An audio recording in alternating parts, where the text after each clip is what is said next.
Ganap na dapat po natin abangan dito lamang po sa Binibining Marikit. Mga kapuso, na konsensya na nga po si Pia dito sa pakikipagkampi niya kay Soraya at Angela. At sinabi nga ni Pia dito sa dalawa na magkanya-kanya na sila. At kung malaman nga niya na may kinalaman ang dalawa dito sa muntik ng pagkamatay ni Igit, ay siya na daw mismo ang magpapakulong sa kanila, mga kapuso. Hindi naman natakot ang dalawa, bagkus sinabi pa nga nila na baka pati rin siya ay madamay kapag ginawa niya nga iyon.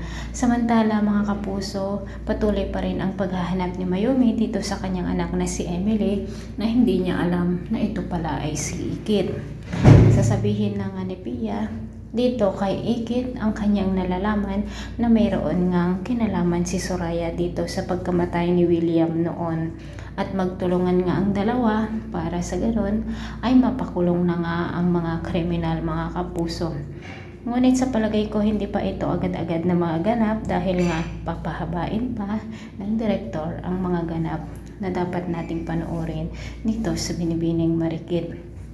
Samantala, mga kapuso, hindi rin mawawala ang selos na mararamdaman ni Drew dito kay Mateo, dahil kapag nag-uusap sila ni Igit ay si Mateo ang bukang bibig ni Igit, mga kapuso.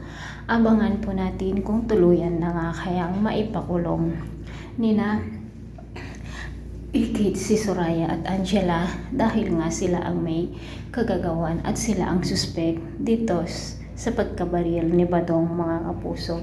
Si Badong na sana ang way para sa ganon ay makilala na nga ni Mayumi ang kanyang anak, ngunit nabaril na naman. Pinapahaba talaga ang mga bawat eksena dito, kaya't pakaabangan po natin.